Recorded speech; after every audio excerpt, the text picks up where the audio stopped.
வணக்கம். என் பெயர் எஸ்மி கிருஷ்ணன். சென்னை மாணிக்கா வாசகம் நடுநிலைப்பள்ளி 4ஆம் வகுப்பு படிக்கின்றேன். நான் படிச்சிருந்த கதை பேர் நம்பிக்கை துரோகம். அதில் ஒரு முதலை இருக்குமா, அந்த முதலை பசியில் இருக்குமா. அந்த பசியில் இருக்கும்போது ஒரு அத்திப்பழம் மரத்தில் ஒரு குரங்கை பார்க்குமா. அந்த குரங்குகிட்ட குரங்கே எனக்கு பசிக்குது, எனக்கு அத்திப்பழம் தெரியா அப்படின்னு சொல்லுமா. அப்போது அந்த குரங்கும் அந்த அத்திப்பழம் கொடுக்கும்போது அது டெய்லியும் கேட்குமா. ஒரு நாள் அந்த குரங்குகிட்ட போய் கேட்டு அவங்க மனைவிக்கிட்டே எடுத்துகிட்டு போய் கொடுப்பாங்க.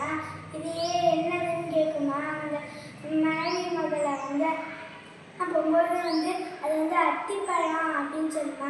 இது யார் கொடுத்தான்னு கேட்கும்போது அத்திப்பழ மரத்தில் ஒரு குரங்கு இருக்கும், அது டெய்லி அத்திப்பழம் சாப்பிடும் அப்படின்னு சொல்லுமா.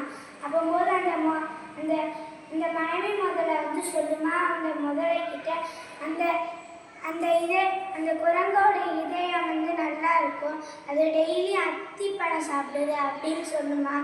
அப்போது அந்த முதல்ல அதே நம்பி இந்த குரங்கிக்கிட்ட போகும்போது அது என் கூட வரியா, உனக்கு ஒரு விருந்து வைக்கிறேன் அப்படின்னு சொல்லுமா.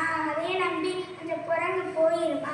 போய்கிட்டு இருக்கும்போது நடுவில் போய் சொல்லுமா, நான் உன்னை சாப்பிட்ட போகிறேன், அதுக்கு தான் உன்னை கூப்பிட்டேன் அப்படின்னு சொல்லுமா. இதயத்தை சாப்பிடணும் அப்படின்னு சொல்லுமா. அதுக்கு அந்த குரங்கு சொல்லுமா, நான் என் இதயத்துக்கு மரத்திலே போட்டுட்டு வந்துட்டேன், முதல்ல சொல்லக்கூடாது அப்படின்னு சொல்லுமா.